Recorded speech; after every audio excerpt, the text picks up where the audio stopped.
O eletricista me ligou às 14 horas e 23 minutos de uma quinta-feira de março. Eu estava no mercado do bairro, um supermercado de médio porte chamado Boa Compra, na Avenida Costabile Romano, aqui em Ribeirão Preto, no interior de São Paulo. Estava no corredor de padaria, escolhendo um pão de forma integral porque o médico havia me pedido para reduzir o pão branco, quando o celular vibrou no bolso. Reconheci o número na tela. Era o Rodrigo Siqueira, o eletricista que eu havia contratado 2 dias antes para revisar a instalação elétrica da oficina no sítio em Dumont. Atendi sem pensar muito. Achei que fosse alguma dúvida técnica, alguma pergunta sobre material, alguma coisa corriqueira desse tipo. Mas a voz do Rodrigo não era a voz de alguém com uma dúvida técnica qualquer. Era uma voz diferente, contida, como se ele estivesse medindo cada palavra antes de soltá-la. Seu Antônio, ele disse, e fez uma pausa comprida demais para ser normal. O senhor precisa voltar para cá agora. Eu encontrei uma coisa aqui dentro da parede. Uma caixa. Mas não abre sozinho, tá? Espera eu chegar junto com o senhor. Fiquei parado no meio do corredor do supermercado com o pão de forma na mão, sem conseguir processar exatamente o que aquilo significava. Uma caixa, dentro da parede, da oficina da Margarida. Larguei o pão de forma de volta na prateleira. Larguei o carrinho com as outras compras do lado da gôndola de biscoitos e saí do mercado sem passar pelo caixa. O segurança na porta me olhou com uma cara estranha, achando que eu estava saindo sem pagar alguma coisa, e eu mostrei as mãos vazias enquanto caminhava para o estacionamento. Entrei no carro, um Fiat Cronos prata de 2021, dei a partida e dirigi os 22 quilômetros até o sítio em menos de 18 minutos, com um nó no estômago que eu não conseguia nomear e que não deveria estar ali, porque afinal, o que pode ter de tão perturbador numa caixa encontrada dentro de uma parede? Quando cheguei, o Rodrigo estava na porta da oficina com as mãos enfiadas nos bolsos do macacão azul de trabalho e um olhar que eu nunca vou esquecer enquanto eu viver. Era o olhar de um homem que havia visto alguma coisa que não sabia se deveria ter visto, mas que já era tarde demais para desviar. Ele acenou com a cabeça quando me viu descer do carro e caminhou na minha direção com passos lentos. "Tá aí dentro", ele disse. "Atrás daquela prateleira grande, a da parede do fundo." Eu estava arrancando o conduíte velho quando a prateleira se deslocou um pouco e vi um vão na parede. Achei que fosse só um defeito na construção, mas quando coloquei a lanterna lá dentro vi a caixa. Entrei na oficina. O cheiro me atingiu primeiro, aquele cheiro específico de tinta acrílica e madeira envernizada e algo vagamente floral que era inconfundível. Era o cheiro da Margarida. Era o cheiro daquele espaço quando ela estava viva. Quando ela passava horas ali curvada sobre a bancada trabalhando, esse cheiro me parou por um segundo. Tive que respirar fundo antes de continuar andando. A prateleira estava deslocada para o lado, revelando um vão na alvenaria de uns 40 centímetros de largura por 30 de altura. E ali dentro, sobre uma camada de papelão dobrado, havia uma caixa metálica pequena, pintada de verde, do tipo que se usa para guardar documentos importantes, aquelas que se compra em papelaria ou em loja de material de escritório. Estava fechada com um cadeado de combinação, desses de 4 dígitos. Fiquei olhando para aquela caixa por um tempo que não soube medir. Tinha as dimensões de uma caixa de sapato, talvez um pouco menor. A tinta verde estava levemente arranhada nas quinas. E eu nunca, em mais de 20 anos frequentando aquele sítio com a Margarida, havia visto aquela caixa na minha vida. Se você chegou até aqui e já sentiu que a vida te preparou uma surpresa que você não pediu, que deixou o chão sumir de repente debaixo dos seus pés, que te fez questionar coisas que você achava que eram sólidas e inabaláveis, escreve aqui embaixo de qual cidade você está me ouvindo agora. Pode ser de São Paulo, do Rio de Janeiro, de Minas Gerais, do Nordeste, do Sul, de onde você estiver. Eu quero saber que você está aí do outro lado, porque essa história que eu vou contar hoje foi, sem exagero nenhum, a coisa mais difícil e mais importante que já aconteceu na minha vida. Dá um like antes de continuar, porque o que vem a seguir vai te fazer pensar muito sobre as pessoas que você acredita conhecer de verdade. E se inscreve no canal e ativa o sininho, porque toda semana eu trago um relato aqui real, sem enfeite, sem mentira, sem drama artificialmente construído. Só a vida como ela é, com toda a sua beleza torta e toda a sua dor. Meu nome é Antônio Ramos, tenho 68 anos. Nasci e cresci em Ribeirão Preto, interior de São Paulo, filho de um pequeno comerciante do bairro do Ipiranga e de uma dona de casa que cuidou de 6 filhos com a graça de quem faz mágica. Me aposentei depois de 28 anos como torneiro mecânico numa metalúrgica do Distrito Industrial. Fui casado por 42 anos com a mesma mulher. E só depois que ela morreu, eu descobri que não a conhecia tão bem quanto eu achava que conhecia. Mas deixa eu te contar tudo desde o começo, porque essa história não começa com a caixa. Começa muito, muito antes disso. Começa numa festa junina no bairro do Ipiranga, numa noite de junho de 1982. Eu tinha 26 anos naquela noite e trabalhava há 3 anos na Metalúrgica Progresso, uma empresa de médio porte que fabricava peças para tratores e máquinas agrícolas. Era um trabalho pesado, barulhento, que deixava as mãos sempre com um resíduo de graxa que não saía completamente nem com sabão, mas era um trabalho digno, com carteira assinada, com plano de saúde básico, com perspectiva de crescimento se a pessoa se dedicasse. Eu me dedicava. Era pontual, cuidadoso e havia aprendido com um torneiro mais velho chamado Seu Geraldo que a qualidade do que você faz é o único cartão de visita que dura.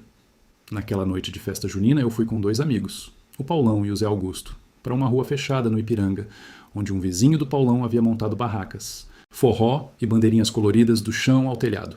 Tinha aquela energia específica de festa de rua que você não recria em lugar nenhum do mundo. Aquela mistura de cheiro de canjica com milho assado com quentão que te faz sentir que você está exatamente onde deveria estar naquele momento. E foi ali, próximo à barraca de quentão, que eu vi a Margarida pela primeira vez. Ela tinha 22 anos naquela noite, cabelos escuros presos num trançado com uma fita de chita azul que combinava com o vestido.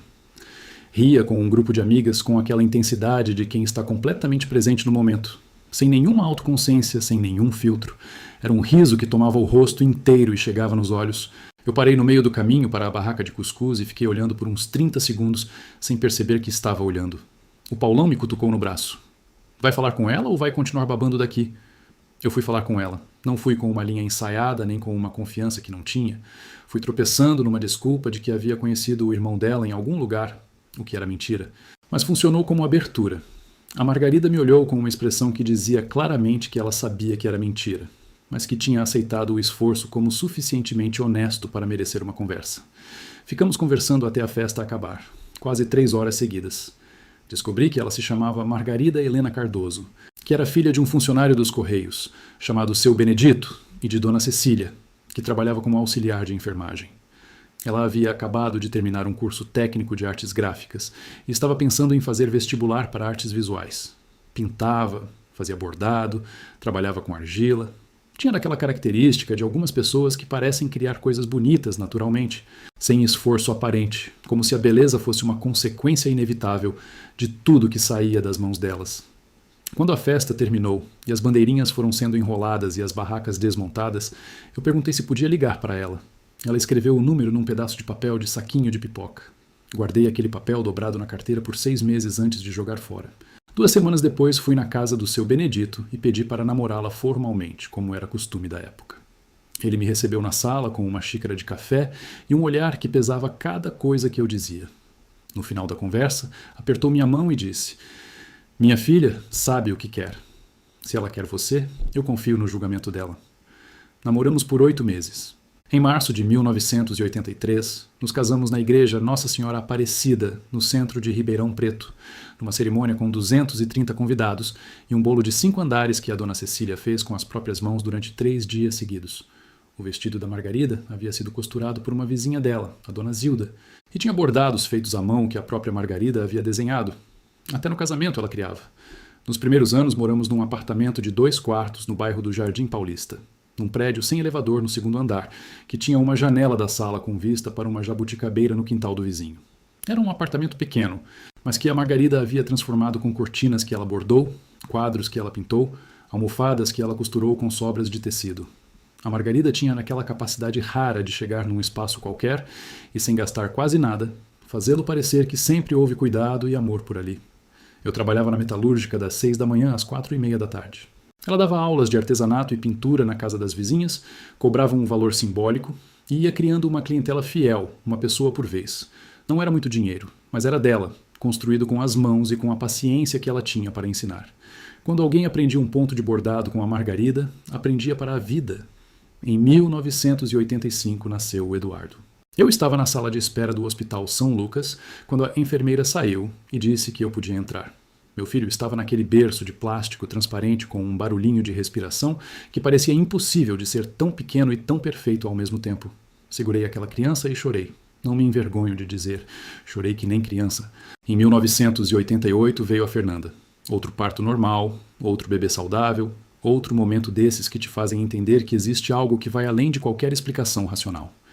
A Fernanda nasceu com os olhos da mãe, grandes e escuros. e uma teimosia que manifestou na primeira semana de vida, quando decidiu que só dormia no colo e ponto final. Com 2 filhos, o apartamento de 2 quartos ficou pequeno rápido. Começamos a economizar com mais disciplina. Eu fazia hora extra toda vez que aparecia a oportunidade. A Margarida aumentou as turmas de artesanato. Em 1987, compramos um terreno no bairro Jardim Recreio, num loteamento novo que estava abrindo na parte mais afastada da cidade. Era um terreno de 360 metros quadrados que consumiu todas as nossas economias daquele momento, mas valeu cada centavo. A construção da casa levou quase 4 anos. Íamos pagando o material conforme a grana entrava, trabalhando com um mestre de obras chamado Seu Newton, que era pai de um colega de trabalho meu e cobrava honesto. Nas semanas sem dinheiro para material, a obra parava. Nas semanas boas, avançava. A Margarida escolheu cada azulejo, cada cor de parede, cada detalhe de acabamento com uma precisão que às vezes me irritava, porque ela poderia passar uma tarde inteira decidindo entre 2 tons de bege quase idênticos, mas que produzia uma casa que parecia nascida de um projeto de arquiteto. Em 1991, a gente mudou para aquela casa. Eu me lembro de sentar na sala vazia com a Margarida, sem móvel nenhum ainda, o chão de porcelanato novo reluzindo e sentir que havia chegado em algum lugar. Não tinha muito dinheiro, não tinha carro novo, não tinha viagem marcada, mas tinha aquela casa, aquela família e aquela mulher que havia escolhido construir aquilo comigo. Os filhos cresceram naquela casa com a velocidade que as crianças crescem quando a gente está prestando atenção. Parece rápido só depois, quando você se lembra. O Eduardo era um menino quieto, aplicado nos estudos, que passou os anos do colégio com notas boas, sem que a gente precisasse ficar em cima. Fez vestibular para administração na Unesp de Ribeirão Preto, passou na primeira tentativa, se formou em 2008. Casou com a Cleide, filha de um comerciante de Cruz das Posses, numa cerimônia discreta aqui na cidade. E foi trabalhar como gerente administrativo na empresa do sogro, uma distribuidora de insumos agrícolas de médio porte. A Fernanda era o oposto em temperamento.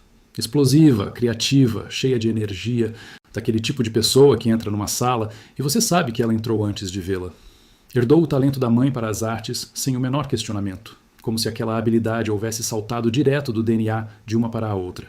Cursou artes visuais numa faculdade particular aqui em Ribeirão e passou os anos de faculdade produzindo trabalhos que a mãe orgulhosamente mostrava para todo mundo. Foi nessa época que conheceu o Marcelo. O Marcelo Andrade tinha aparecido na vida da Fernanda através de um conhecido comum num jantar entre amigos. Ele tinha, na época, 28 anos, era de Sertãozinho, cidade a uns 25 quilômetros de Ribeirão, e trabalhava como representante comercial de uma distribuidora de bebidas da região. Era um homem alto, de 1,82 m, cabelos escuros sempre bem cortados, com aquele tipo de presença que as pessoas costumam chamar de carisma, mas que, olhando para trás, eu reconheço como algo diferente. Uma habilidade apurada de fazer cada pessoa se sentir especial de uma forma calculada e estudada. Na primeira vez que ele foi jantar na nossa casa, chegou com um vinho tinto caro, uma garrafa de uma vinícola da Serra Gaúcha, abraçou a Margarida como se já a conhecesse há anos e me perguntou com um interesse que parecia genuíno sobre o meu trabalho na metalúrgica. Ficou mais de 1 hora me ouvindo falar sobre torneamento mecânico, sobre as máquinas que eu operava, sobre os processos de fabricação de peças. Era o tipo de atenção que desarmava qualquer pai que estava tentando avaliar o namorado da filha. Aquele rapaz tem presença, a Margarida disse para mim depois que ele foi embora, lavando a louça da janta. Tem, eu concordei. Naquela época eu entendia isso como qualidade. Hoje eu entendo de outra forma. Eles namoraram por 2 anos e casaram em 2007, numa cerimônia em Sertãozinho com a família dele. Moraram primeiro num apartamento alugado no centro de Ribeirão. Depois compraram uma casa no bairro Jardim Sumaré, em 2011, já com os 2 filhos, o Nicolas, nascido em 2009, e a Isabela, nascida em 2012. Ao longo dos anos que se seguiram, o Marcelo construiu sua posição na família com a metodicidade de alguém que sabe exatamente o que está fazendo. Com o Eduardo, a relação era cordial, mas distante. Os dois tinham perfis muito diferentes e nunca criaram uma intimidade real além do necessário. Com a Cleide, a esposa do Eduardo, havia uma antipatia mútua velada que nunca se transformou em conflito aberto, mas que se percebia na forma como os dois se cumprimentavam nos almoços de família. Mas com a Margarida, a relação era diferente. Era próxima, era quente. Era o tipo de relação que uma sogra tem com o genro que ela sempre quis ter. Ele perguntava sobre o negócio dela, elogiava as peças, oferecia ajuda sem que precisasse pedir. Quando havia feira de artesanato, aparecia para ajudar a carregar as caixas, montar a barraca, organizar a exposição. Quando a Margarida tinha algum problema técnico com o Instagram ou com o Mercado Livre, o Marcelo se punha à disposição para resolver. Era solícito de um jeito que, num certo ponto, se tornou indispensável. Eu não desconfiei de nada. Por que desconfiaria? Era meu genro. Era o pai dos meus netos. Era alguém que entrava pela minha porta há mais de 15 anos com um sorriso e um abraço. A desconfiança não é o estado natural de quem construiu uma vida inteira baseado em trabalho honesto e em acreditar nas pessoas. Essa foi, ao mesmo tempo, minha maior qualidade e minha maior vulnerabilidade. Em 2005, com o Eduardo e a Fernanda já crescidos, eu e a Margarida compramos o sítio em Dumont. Era um terreno de 4 alqueires numa estrada vicinal a uns 7 quilômetros do centro da cidade, com uma casa simples de 2 quartos, um galpão antigo e uma nascente num canto do terreno que a Margarida declarou ser o elemento mais importante da propriedade no momento em que viu. Pagamos um valor que representava quase a totalidade das nossas economias daquele momento, mais um financiamento que levou 6 anos para quitar. Passamos os anos seguintes reformando o sítio com calma e com o prazer específico de quem está construindo um sonho sem pressa. A casa ganhou mais um quarto e uma varanda. A horta foi plantada pouco a pouco. O galpão foi transformado na oficina da Margarida. Foi ela quem projetou o espaço com uma clareza de quem havia pensado naquilo a vida inteira. Queria bancadas largas, com boa iluminação natural, prateleiras para organizar os materiais por tipo e cor, uma área de secagem com ventilação cruzada, um espaço separado para a embalagem. Quando ficou pronto, em 2008, ela disse que era o lugar mais bonito que ela havia construído na vida. E era. Tinha um cuidado em cada detalhe, que só aparece quando a pessoa que projeta o espaço é a mesma que vai trabalhar nele todos os dias. O negócio cresceu de forma orgânica e consistente ao longo dos anos seguintes. A Margarida havia combinado a produção artesanal com a venda online, de uma forma que poucas pessoas do perfil dela conseguiam naquela época. Ela aprendia rápido, adaptava rápido. Quando o Instagram surgiu como plataforma de vendas, ela estava lá antes da maioria. Quando o Mercado Livre expandiu a categoria de artesanato, ela já tinha um histórico de avaliações positivas que colocava suas peças no topo das buscas. Tinha clientes em 22 estados do Brasil. Tinha revendedores em São Paulo e no Rio que compravam em quantidade para distribuir. E foi esse crescimento que, sem que eu percebesse, abriu a porta para o que viria a seguir. Em 2018, o negócio da Margarida havia crescido além do que a estrutura de pessoa física suportava. Ela vendia mais de R$40 mil por mês entre as feiras, o Mercado Livre e as encomendas diretas. O volume de notas fiscais havia ultrapassado o limite do MEI. Era necessário migrar para uma estrutura diferente, mais organizada, com contabilidade formal e atenção às obrigações fiscais. E foi o Marcelo quem se aproximou com uma proposta. Ele disse que, dado o volume do negócio dela, o momento certo era para formalizar uma empresa com estrutura adequada, que ele tinha contatos na área contábil, que conhecia como funcionava a parte fiscal de negócios de revenda e produção e que poderia ajudá-la a montar tudo corretamente. A proposta parecia fazer sentido. Era o genro, alguém de confiança, alguém que entendia de comércio pela própria profissão. A Margarida aceitou. E não me contou. Isso eu descobri no caderno. Ela escreveu sobre a decisão de não me contar com uma franqueza que me doeu de formas diferentes ao mesmo tempo. Ela escreveu que havia pensado em me falar, mas que achava que eu não entenderia os detalhes contábeis e que ficaria preocupado desnecessariamente com uma coisa que já estava sendo resolvida. Ela não queria minha preocupação. Queria que eu simplesmente aproveitasse a aposentadoria sem ter mais um peso. Estava me protegendo com a mesma intenção com que sempre havia feito tudo, com amor e com a convicção absoluta de que sabia o que era melhor para os dois. O problema é que essa proteção criou um espaço invisível entre ela e mim. Um espaço por onde o Marcelo entrou e construiu algo que ela não previu e que eu não pude impedir porque simplesmente não sabia que existia. Nos primeiros meses, tudo pareceu correr bem. O Marcelo abriu uma empresa limitada unipessoal, em nome dela, com a ajuda de um despachante, contratou um contador, organizou o fluxo de notas.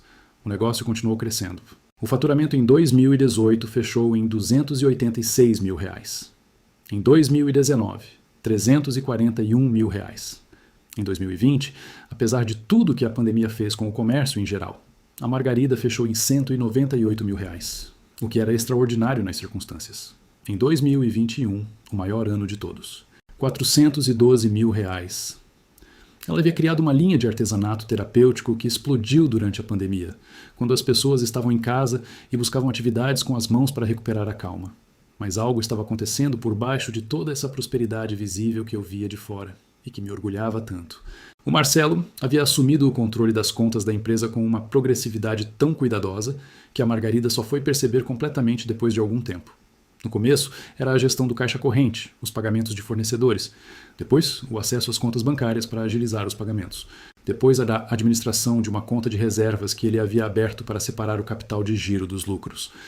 Cada passo parecia razoável isoladamente. Em conjunto, durante 4 anos, formou algo completamente diferente. A Margarida escreveu no caderno que havia confiado porque confiava nele como pessoa e que havia ignorado os sinais porque os sinais, vistos um a um, não pareciam sinais. Pareciam gestão, pareciam eficiência, pareciam exatamente o que ela havia pedido quando aceitou a ajuda dele naquele dia de 2018. Em meados de 2022, alguma coisa fez a Margarida desconfiar. Ela não descreveu exatamente o que foi, se foi uma inconsistência num extrato, uma conversa que não fechou, uma intuição que ela não conseguia ignorar mais. Mas ela foi até um contador chamado Vinícius, de uma firma pequena aqui de Ribeirão, na rua 7 de setembro, e pediu uma auditoria completa nas contas dos últimos 4 anos. Pediu que fosse discreto. Não mencionou o Marcelo pelo nome. Disse apenas que queria entender onde estava o dinheiro. O Vinícius levou 3 semanas para concluir. Quando voltou com o resultado, a Margarida estava na sala de espera do consultório do Dr. Henrique, aguardando um exame de acompanhamento do tratamento, quando o contador ligou. Ela atendeu no corredor do hospital, com o cheiro de desinfetante ao redor e o barulho das macas passando, e ouviu os números. R$ 178 mil. Esse era o valor desviado em 4 anos, através de transferências para uma conta pessoal do Marcelo, de pagamentos fictícios a fornecedores que não existiam nos registros reais, de despesas com serviços que nunca tinham sido efetivamente prestados. R$ 178 mil, que saíram do trabalho dela, das mãos dela, das horas que ela passava curvada sobre aquela bancada na oficina, e foram para o bolso do homem que ela abraçava como um filho.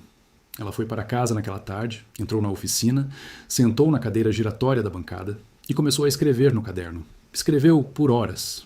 As páginas daquele trecho do caderno têm a letra um pouco diferente das outras, mais apertada, como se ela estivesse tentando comprimir tudo o que sentia num espaço menor do que o disponível. Vou ser honesto com vocês. Eu li essas páginas com um nó na garganta que não era só pela traição. Era pela imagem da Margarida naquela cadeira, doente, cansada, com náuseas da quimioterapia que havia começado há poucos meses, descobrindo aquilo sozinha sem poder falar com ninguém. Aquela imagem me persegue até hoje. O confronto com o Marcelo ocorreu numa tarde em que eu estava em Ribeirão resolvendo uns assuntos num cartório. Ela o chamou ao sítio com um pretexto qualquer, esperou que ele chegasse e sentou com ele na mesa da varanda com o caderno, os extratos impressos pelo Vinícius e o relatório de auditoria na frente. Ela descreveu esse encontro com uma precisão cirúrgica que me fez entender que havia ensaiado cada detalhe. Havia decidido exatamente como ia começar, o que ia mostrar primeiro, qual seria a sequência. Estava controlada, segundo ela mesma escreveu, com uma calma que surpreendia ela própria. Não tremia, não chorava, só via com muita clareza. O Marcelo, segundo ela descreveu, ficou em silêncio por quase 1 minuto ao ver os extratos. Depois, olhou para ela com uma expressão que ela descreveu como quase admiração, como se ele estivesse surpreso de que eu tivesse chegado até aqui. Margarida, ele disse, escolhendo as palavras com aquela habilidade que eu reconheci quando li. Eu preciso que a senhora entenda uma coisa. Eu trabalhei muito por esse negócio. Muito mais do que qualquer número nessa planilha consegue capturar. Horas de trabalho, conexões que fiz, problemas que resolvi que a senhora nem sabe que existiram. O que eu peguei foi uma remuneração justa pelo meu trabalho, feita de uma forma que não ficasse registrada porque complicaria a questão fiscal da empresa. A Margarida havia respondido com voz firme. Marcelo, o que você fez tem um nome. Se você pega dinheiro de alguém sem a permissão dessa pessoa, tem um nome. E você sabe qual é esse nome. E ele havia dito com uma frieza que ela registrou com o ponto de exclamação de alguém que ainda está processando o choque de ouvir aquilo em voz alta. Isso é uma perspectiva, Margarida. E eu preciso que a senhora escolha com muita sabedoria qual perspectiva vai adotar daqui para frente. Porque se isso sair daqui, não vai destruir só a mim. Vai destruir o casamento da Fernanda. Vai destruir a família toda. E a senhora vai ter que viver com isso, já que está passando pelo que está passando. Aquela última frase. Já que está passando pelo que está passando. Ele havia usado o câncer dela como argumento. Havia olhado nos olhos de uma mulher que estava lutando pela vida e dito essencialmente que ela devia silêncio à família em troca da paz dos últimos meses que ela tinha. Eu fechei o caderno quando cheguei nessa parte e fui para o quintal. Fiquei caminhando na escuridão por quase 1 hora, com os grilos ao redor e o céu estrelado lá em cima, tentando respirar de forma controlada. A raiva que senti naquele momento era de um tipo diferente de qualquer raiva que eu havia sentido antes na vida. Não era a raiva quente e imediata que faz a pessoa querer agir sem pensar. Era uma raiva fria, quieta, que se instalou num lugar fundo dentro de mim e ficou ali esperando, como brasa que não apaga. A Margarida havia ficado em silêncio naquela tarde na varanda e deixado o Marcelo ir embora sem dizer mais nada. E depois passou os meses seguintes, os últimos meses da vida dela, carregando aquilo sozinha, enquanto fazia quimioterapia, enquanto perdia peso, enquanto precisava de ajuda para caminhar até o banheiro nos dias ruins. Carregando aquilo porque tinha medo de destruir a família. Porque amava a Fernanda mais do que qualquer coisa e não queria que a filha ficasse sem o casamento e sem a mãe ao mesmo tempo.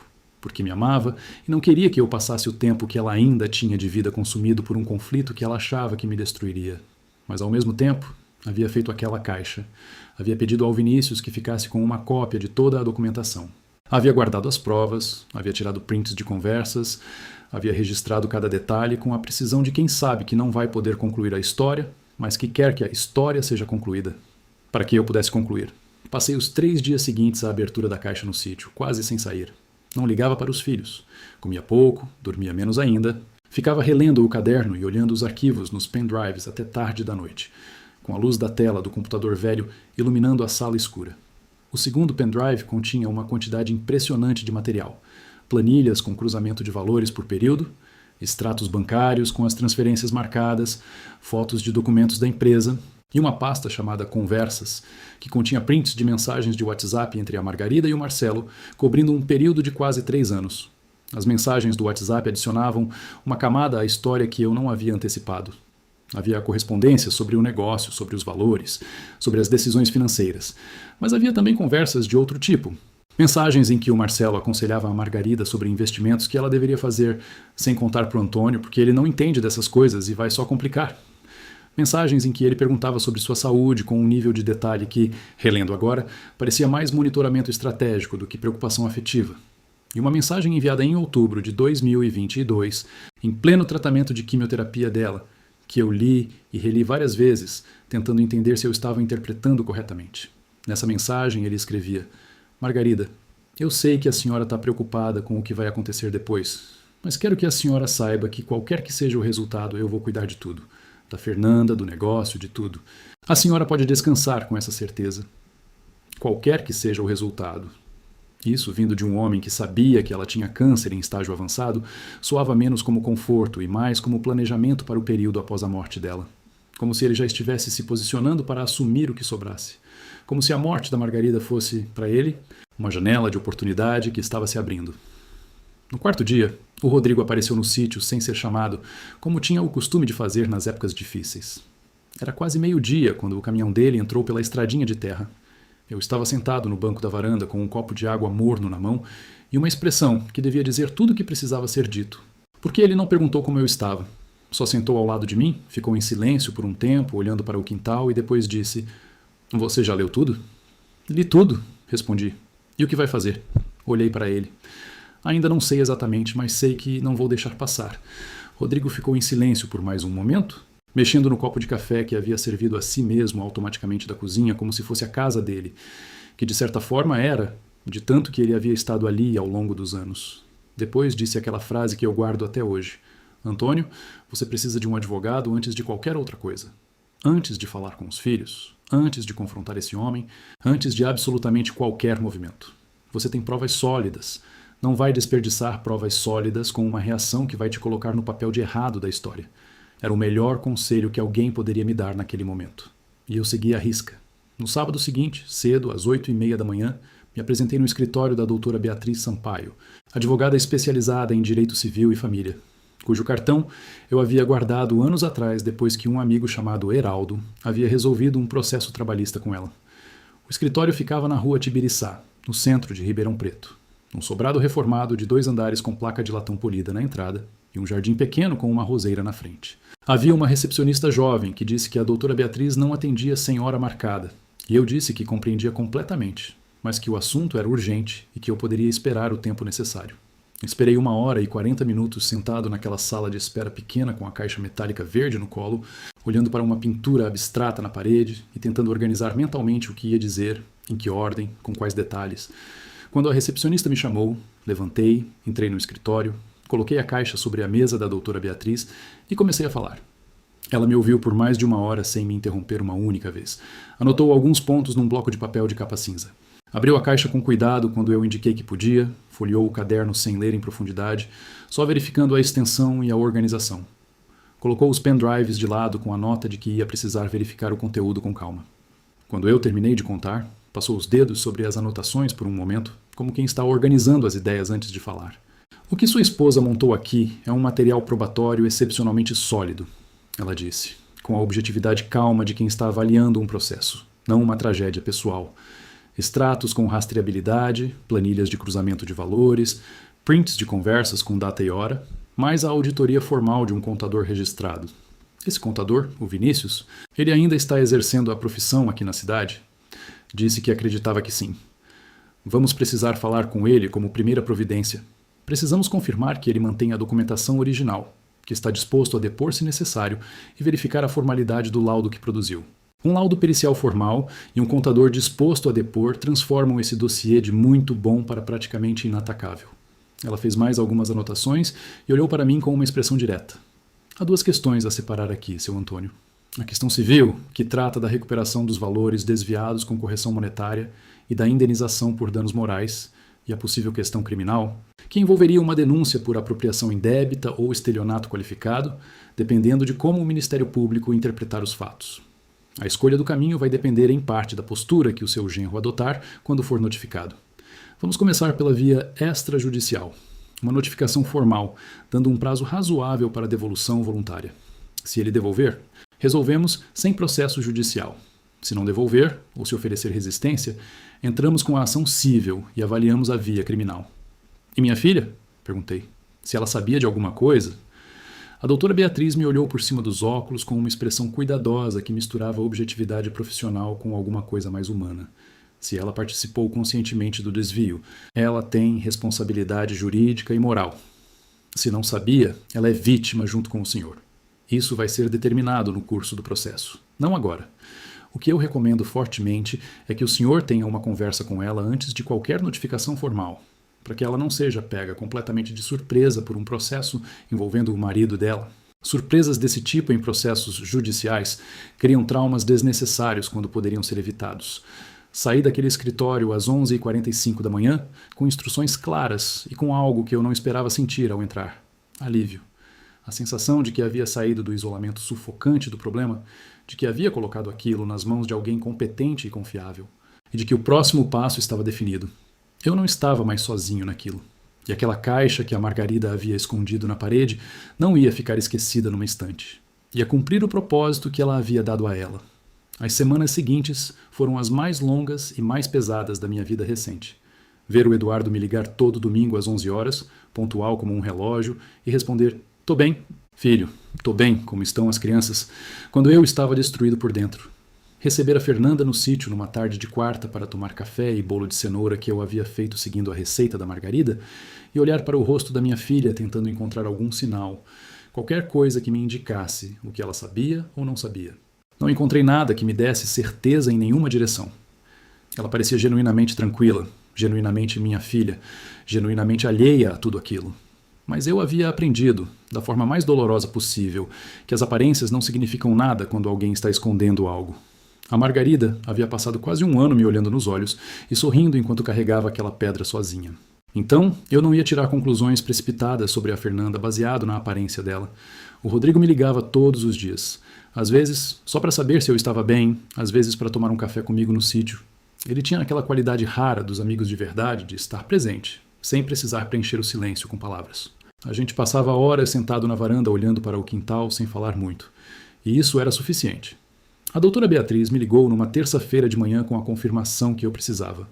O Vinícius havia sido localizado, havia aceitado uma reunião prontamente, sem hesitar, e havia confirmado que mantinha toda a documentação da auditoria que havia feito para a Margarida. Mais do que isso.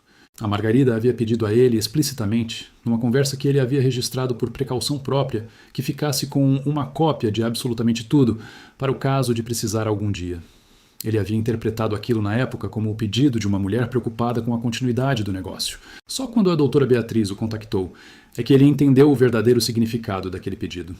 Antônio, a doutora Beatriz disse, com aquela firmeza cuidadosa que eu já havia aprendido a reconhecer como o equivalente dela a uma excelente notícia. O caso está muito mais sólido do que eu já esperava que estivesse. Seu genro tem um problema muito sério pela frente. Muito sério mesmo. Respirei fundo. Quando vamos notificá-lo? Em 15 dias. Preciso antes ter uma reunião completa com o Vinícius, fazer um levantamento exaustivo de toda a documentação disponível e redigir a notificação de forma que seja formalmente incontestável. Enquanto isso, o senhor precisa ter a conversa com sua filha. Isso é inegociável. Ela precisa saber antes do processo começar formalmente. Planejei aquela conversa por uma semana inteira. Não no sentido de ensaiar um roteiro, mas no sentido de preparar minha cabeça e meu coração para o que ia significar sentar em frente à minha filha e destruir o casamento dela com a verdade. Porque era isso que ia acontecer, eu sabia. Não tinha como aquela conversa terminar sem que a vida da Fernanda fosse virada de cabeça para baixo. E mesmo assim eu sabia que era a coisa certa. Porque a alternativa era deixar o Marcelo impune, era deixar o trabalho de 40 anos da Margarida ser apagado pela ganância de um homem que havia usado a confiança dela como instrumento. E eu não era capaz disso. Liguei para a Fernanda numa manhã de sexta-feira, com a voz o mais normal que consegui, e pedi que ela viesse ao sítio no sábado, sozinha. Disse que tinha algo sobre a herança da mãe que eu precisava conversar pessoalmente, que era importante, mas que era melhor ser só nós dois numa primeira conversa. Ela perguntou se estava tudo bem com aquele jeito de filha que sente quando o pai está escondendo alguma preocupação. Eu disse que estava, que era importante, mas não era emergência. Ela chegou no sábado às 10 horas da manhã, de calça jeans clara e camiseta branca, com um sorriso que me fez sentir que eu estava prestes a cometer algum ato irreversível, mesmo sabendo que o que eu estava fazendo era certo e necessário. Preparei café forte no coador, coloquei biscoito de polvilho na mesa e sentamos na varanda que dá para o quintal onde a Margarida plantava flores amarelas. Comecei pela caixa. Contei como o Rodrigo havia encontrado, como eu havia chegado ao sítio com o coração acelerado sem saber bem porquê, como havia visto a caixa metálica verde dentro do vão da parede. Contei sobre o cadeado, sobre como havíamos aberto com a chave inglesa do Rodrigo. Contei sobre o caderno. Li para ela o primeiro parágrafo que a mãe havia escrito. Se você está lendo isso, Antônio, é porque eu não tive coragem de te contar em vida. Ou porque Deus decidiu que você precisava saber depois. Perdoa-me de qualquer forma. A Fernanda ficou imóvel. A xícara de café estava na mão parada no meio do caminho para a boca. Fui contando em ordem, com calma, sem pressa, sem dramatismo desnecessário. O início do acordo com o Marcelo em 2018. O crescimento do negócio. A confiança que a mãe havia depositado nele. A auditoria com o Vinícius, os números. Quando cheguei nos R$ 178 mil desviados, a Fernanda levantou a mão como se quisesse me parar. Pai, ela disse. Deixa eu terminar? Eu disse com a maior gentileza que consegui colocar na voz. Você precisa ouvir tudo antes de qualquer coisa.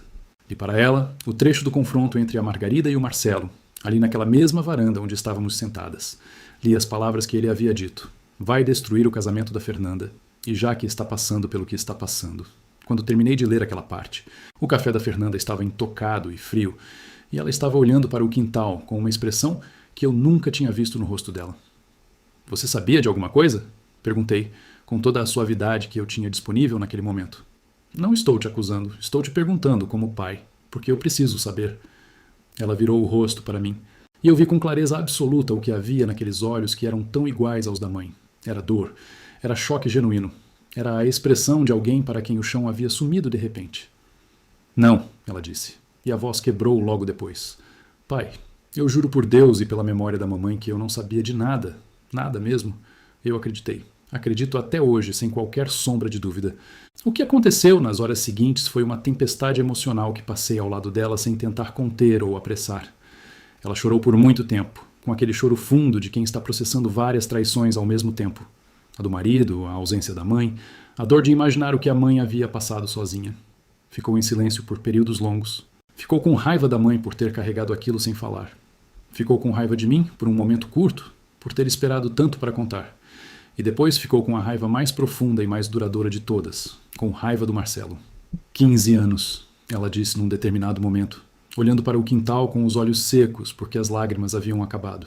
15 anos desse homem dentro dessa família, comendo nessa mesa, segurando minha mãe quando ela estava mal nas piores noites do tratamento.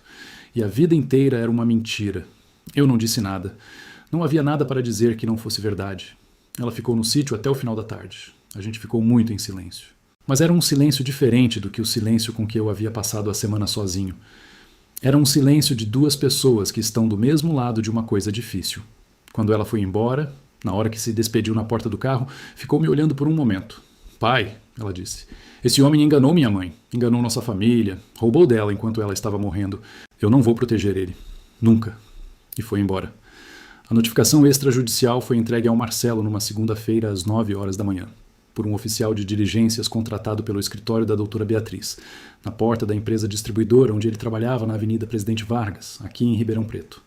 O documento especificava os R$178 mil desviados, o período de 4 anos, a natureza de cada categoria de transação irregular, e dava um prazo de 15 dias úteis para a devolução integral com correção pelo IPCA do período, o que elevava o valor a pouco mais de R$242 mil.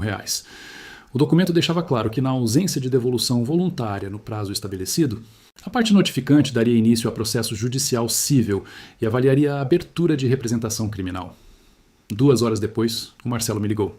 Eu estava no sítio, sentado na varanda, quando o celular tocou com o número dele na tela. Fiquei olhando por alguns segundos antes de atender, respirei fundo e atendi. Antônio, ele disse com aquela voz de sempre, aquela voz suave e modulada que eu havia ouvido centenas de vezes nos almoços de família ao longo de 15 anos, eu precisava muito falar com o senhor. Pode falar, eu disse. O senhor recebeu um documento esta manhã que eu preciso que saiba, que está baseado numa interpretação completamente equivocada da nossa relação de trabalho. Eu e a Margarida tínhamos um acordo verbal que esse documento simplesmente ignora. Eu trabalhei por esse negócio durante anos, o senhor sabe disso, e o que aparece nesses extratos é a formalização desse trabalho de uma forma que... Marcelo, eu o interrompi com uma calma que eu mesmo não esperava ter naquele momento. Você foi notificado formalmente por uma advogada? Se você tem algo a responder, fala com a doutora Beatriz Sampaio. O número do escritório está no documento que você recebeu esta manhã. Houve uma pausa longa. Antônio, eu acho que a gente pode resolver isso entre a família, sem precisar de advogado, sem precisar de processo. A Fernanda e os meninos. Marcelo, eu disse ainda com a mesma calma. Não tem nada a resolver entre a família. Tem algo a resolver com a advogada. O número está no documento. E desliguei. Ele ligou mais 4 vezes naquela tarde. Eu não atendi nenhuma. A cada vez que o nome dele aparecia na tela, eu olhava, respirava e deixava tocar até a caixa de mensagem. Naquela noite, a Fernanda me ligou. Havia conversado com o Marcelo, que havia chegado em casa transtornado. Ele havia tentado convencê-la de que tudo era um mal-entendido grave, que o caderno da mãe refletia uma confusão contábil que havia sido resolvida há tempos, que os valores apontados eram referentes a serviços prestados que simplesmente não haviam sido formalizados corretamente por um descuido burocrático. A Fernanda havia ouvido tudo isso com atenção e havia respondido que havia visto os documentos com os próprios olhos, que havia lido o caderno da mãe e que ele devia entrar em contato com o advogado da família se tivesse algo a dizer. Ele foi embora de casa. Ela me disse ao telefone, pegou uma mala e disse que ia passar uns dias no apartamento de um colega enquanto falava com o advogado dele. Tá bem, filha, eu disse. Você tá bem? Não, ela disse honestamente, mas eu vou ficar. Pode deixar. O advogado do Marcelo entrou em contato com a doutora Beatriz dentro do prazo da notificação e fez exatamente o que eu esperava. Negou tudo, pediu provas adicionais, questionou a validade jurídica do caderno como documento probatório, argumentou que se tratava de anotações pessoais, sem autenticação cartorial, e propôs uma reunião de conciliação para entender melhor os fatos antes de qualquer movimento judicial. A doutora Beatriz não se abalou nem por um segundo. Ela havia preparado a resposta para cada um desses argumentos antes mesmo de enviar a notificação. Encaminhou ao advogado do Marcelo a perícia grafológica do caderno, feita por um perito particular de São Paulo, que confirmava com 94% de certeza que a letra era da Margarida e que o documento havia sido escrito ao longo de vários anos, não de uma vez. Enviou o depoimento formal do Vinícius, prestado num cartório de notas, descrevendo em detalhes a auditoria e os achados. Enviou os extratos bancários com os desvios marcados e anotados, com uma análise linha por linha de cada transferência irregular. E enviou os prints das conversas de WhatsApp entre o Marcelo e a Margarida, com a análise forense de autenticidade realizada por um especialista em perícia digital. 237 páginas de documentação. Era o trabalho da Margarida, era o trabalho do Vinícius, era o trabalho da doutora Beatriz. E era o trabalho da mulher que havia guardado tudo aquilo dentro de uma caixa metálica verde atrás de uma prateleira de madeira numa parede de alvenaria, sabendo que um dia alguém abriria essa caixa e saberia o que fazer com o que estava dentro. Quando o advogado do Marcelo recebeu aquele pacote, o silêncio do outro lado durou quase uma semana. Depois veio uma proposta de acordo extrajudicial. O Marcelo se dispunha a devolver R$80 mil em parcelas mensais de R$5 mil, sem reconhecer culpa, como gesto de boa vontade para preservar a harmonia familiar. A doutora Beatriz me ligou para apresentar a proposta, com uma objetividade que deixava claro o que ela pensava dela. É uma proposta ruim, ela disse diretamente. R$80 mil é menos da metade do valor desviado, sem considerar correção e sem considerar os danos morais. E sem reconhecimento de culpa não há garantia de que ele vai cumprir o parcelamento. Minha recomendação é rejeitar e ir para a via judicial, onde as provas que temos vão falar por si mesmas. Rejeita, eu disse sem hesitar. A ação civil foi protocolada no Fórum da Comarca de Ribeirão Preto em junho de 2024. Pedi a condenação do Marcelo, a devolução de R$242 mil com correção monetária atualizada, mais R$30 mil de indenização por danos morais causados ao espólio da Margarida e a mim como cônjuge sobrevivente, e mais R$10 mil de danos morais pelo sofrimento adicional causado pela tentativa de silenciar uma mulher doente com ameaças à estabilidade familiar.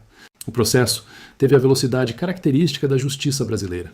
Lento, burocrático, cheio de prazos e petições e contrapetições e pedidos de prazo adicional. Mas a doutora Beatriz havia me preparado para isso. A justiça não é rápida. Ela havia me dito numa das nossas primeiras reuniões, mas ela é contundente quando tem provas boas e um juiz que sabe ler provas. E as nossas provas são muito boas. Enquanto o processo corria no fórum, a vida continuava do lado de fora dos autos. A Fernanda entrou com o pedido de divórcio em agosto de 2024. Não foi uma decisão impulsiva. Ela levou semanas pensando, conversando comigo, conversando com uma psicóloga que havia começado a consultar depois da revelação. Quando tomou a decisão, me ligou para contar com aquela clareza tranquila de quem chegou a um lugar difícil, mas necessário. Pai, eu não consigo olhar para ele e não ver o que ele fez com a mamãe. Não consigo, ela disse. Talvez em outro momento da vida, em outras circunstâncias, a gente tentasse de alguma forma. Mas não depois disso. Não com a mamãe ainda tão presente em cada canto desse sítio, em cada peça que ela deixou. Eu a ouvi. Disse que a apoiava completamente. E que os netos sempre teriam aquele sítio como lar, não importava o que acontecesse entre ela e o Marcelo. O Eduardo, que havia ficado em choque silencioso quando eu contei sobre a situação, foi ficando mais presente ao longo dos meses. Ligava com mais frequência, vinha ao sítio nos fins de semana com a Cleide e os filhos. A Cleide, que nunca havia tido uma relação calorosa com o Marcelo, me mandou uma mensagem numa tarde de agosto que eu guardo até hoje no celular. Ela escreveu: Seu Antônio, a dona Margarida foi uma mulher extraordinária. O que ela fez, guardar essas provas sabendo o que sabia, foi um ato de amor imenso. Estamos do lado do Senhor. Hinem. Eu reli essa mensagem várias vezes. A sentença de primeira instância saiu em novembro de 2024. O juiz, Dr. Fábio Câmara, da Terceira Vara Cível da Comarca de Ribeirão Preto, julgou procedente em sua maior parte o pedido da ação. O Marcelo foi condenado a devolver R$242 mil corrigidos pelo IPCA desde o início de cada período de desvio, mais R$25 mil de danos morais ao espólio da Margarida, mais R$15 mil de danos morais a mim. Total da condenação: R$282 mil, mais custas processuais e honorários de sucumbência. A doutora Beatriz me ligou com a notícia numa tarde de novembro. Eu estava na varanda do sítio, no mesmo banco de madeira onde havia passado tantas horas perdido no luto após a morte da Margarida, quando o celular tocou. Quando ela leu os números para mim, fiquei em silêncio por um tempo. Antônio, ela disse. O senhor está aí? Tô, eu disse. Tô sim. Só precisei de um segundo. Entendo completamente. É uma vitória significativa. E as provas que montamos tornaram essa sentença praticamente inevitável. O advogado dele vai recorrer com certeza, mas o mérito foi reconhecido de forma clara e fundamentada. Depois que desliguei, fiquei olhando para o quintal por um longo tempo. Para a horta que eu havia replantado aos poucos nos últimos meses, começando pelo canteiro de tomates que a Margarida mais gostava. Para a oficina, cuja reforma havia ficado pronta em julho, com telhado novo de telha cerâmica, fiação nova, paredes repintadas num amarelo suave que a Fernanda havia escolhido numa tarde em que a gente passou as amostras de cor na parede e ficou discutindo por mais de uma hora qual ficava mais bonito com a luz da tarde. A Margarida teria aprovado o amarelo. Eu tinha certeza disso. Pensei nela. Pensei no caderno que ela havia escondido dentro da parede. Pensei no cuidado infinito com que havia guardado cada prova, cada extrato, cada print de conversa, mesmo estando doente, mesmo sabendo que talvez não estivesse ali para ver o final da história. Ela havia feito tudo aquilo por mim, por não querer que eu fosse enganado para sempre, por querer que, mesmo depois que ela fosse, eu pudesse ter a verdade e fazer algo com ela. Pensei também no quanto aquilo havia custado para ela, carregar aquela traição sozinha por quase um ano, olhar para o Marcelo no almoço de Natal enquanto ele passava o prato de arroz e sabia tudo o que ele havia feito. Assistir ele abraçar os netos e sorrir para ela e saber. Eu tinha 42 anos de história com a Margarida. E uma das coisas que mais me doía em tudo aquilo era imaginar o peso que ela havia carregado sozinha naqueles últimos meses, quando já tinha tão pouca energia disponível e precisava usar tanta dela para aguentar. O recurso do advogado do Marcelo foi julgado pelo Tribunal de Justiça de São Paulo em fevereiro de 2025. A turma julgadora manteve a sentença de primeira instância na íntegra, sem redução de valores, com uma única modificação. Os juros de mora foram recalculados a favor da parte autora, aumentando ligeiramente o valor total. A decisão foi unânime entre os 3 desembargadores. Com a confirmação da sentença pelo tribunal, a doutora Beatriz deu início ao processo de execução. Os bens do Marcelo foram identificados através de pesquisas nos sistemas do RenaJude e do InfoJude. Um apartamento de 2 quartos no bairro Jardim Irajá, em Ribeirão Preto, que ele havia comprado em nome próprio em 2015, avaliado em R$220 mil, e um veículo, uma caminhonete Chevrolet S10, cabine dupla, ano 2022, avaliada em R$125 mil. A conta bancária principal dele no Bradesco tinha um saldo que a doutora Beatriz descreveu como insuficiente para cobrir o total, mas relevante. A caminhonete foi penhorada e leiloada, arrematada por R$180 mil. O restante do valor foi objeto de uma negociação que o advogado do Marcelo propôs, após ficar evidente que a alternativa era a penhora parcial do apartamento. Um acordo de parcelamento do saldo remanescente em 24 parcelas mensais corrigidas, com alienação fiduciária do apartamento como garantia em caso de inadimplência. A doutora Beatriz me apresentou a proposta com sua análise. É um acordo razoável dado o cenário. O apartamento como garantia mitiga o risco de inadimplência. O total recuperado vai ficar entre R$250 e R$260 mil, abaixo da condenação total por conta dos custos de execução. Mas é um resultado muito bom considerando que processos de execução frequentemente recuperam menos do que a condenação determina. Aceita, eu disse. No total, entre o leilão da caminhonete, o saldo bancário penhorado e as primeiras parcelas do acordo, o montante recuperado foi de R$256 mil. Depositei R$130 mil numa conta poupança em nome da Fernanda no Bradesco, na agência da Avenida Independência. Era o dinheiro da mãe dela. Havia sido construído pelas mãos da mãe dela, roubado pelo homem que a mãe havia confiado e recuperado pelas provas que a mãe havia guardado. Era dela. O restante eu reservei com uma clareza que a Margarida aprovaria. Uma parte para terminar a reforma completa do sítio que ela havia planejado e nunca viu concluída. Uma parte para o fundo de reserva que ela sempre disse que eu precisava ter e que eu nunca havia tido disciplina de montar. E uma parte pequena para uma viagem que eu havia prometido para mim mesmo. Ir a Florianópolis, que era o lugar onde a gente havia passado a lua de mel há 42 anos, num hotel simples da Lagoa da Conceição, e ficar lá por uma semana com a Fernanda e os netos. Fomos em janeiro de 2025. Ficamos numa pousada familiar perto da lagoa, com café da manhã farto e uma varanda com vista para o morro. O Nicolas, com 15 anos, ficou a maior parte do tempo querendo ir para a praia surfar. A Isabela, com 12 anos, ficou encantada com as lojas de artesanato da ilha, comprando peças que me lembravam as da avó com uma intensidade que me fez entender que aquele talento havia pulado uma geração e estava vivo. Na última noite, sentei na varanda da pousada depois que as crianças foram dormir, com a Fernanda do lado, tomando um vinho barato que era suficiente para o momento, olhando para a lagoa escura que refletia as luzes da cidade. Ficamos em silêncio por um tempo. "Você tá bem, pai?" ela perguntou. Pensei na pergunta antes de responder. "Tô", eu disse. "Não tô como eu era antes, nunca vou ser. Mas tô bem no que dá para ser." Ela colocou a cabeça no meu ombro por um momento. E ficamos assim, olhando para a lagoa que a Margarida havia adorado décadas atrás, numa noite que ela nunca ia ver, mas que, de alguma forma, estava cheia dela do mesmo jeito. Agora, enquanto gravo esse relato aqui para vocês, estou sentado nessa varanda do sítio de Dumont, que virou o meu lugar no mundo. A horta está produzindo mais do que eu consigo comer sozinho, então divido com os vizinhos. A oficina está funcionando de novo. A Fernanda vem nos fins de semana com as crianças e passa as tardes lá dentro trabalhando nas peças, com a Isabela do lado, aprendendo as técnicas que a avó havia deixado em tutoriais gravados num tablet velho que encontramos em uma das caixas da oficina. Os netos correm pelo mesmo quintal onde o pai e a tia deles correram décadas atrás. O Rodrigo ainda aparece sem avisar de vez em quando, ainda serve café para si mesmo na cozinha como se fosse a casa dele, e a gente ainda fica sentado na varanda, sem precisar preencher o silêncio com palavras. A vida não voltou a ser o que era antes. Nunca vai voltar. A Margarida não está aqui. E esse buraco não fecha, nunca fechou, e nunca vai fechar completamente. Mas aprendi que é possível carregar um buraco dentro do peito e ainda assim andar de cabeça erguida. Aprendi que a justiça, quando você tem provas e paciência e um bom advogado, acontece.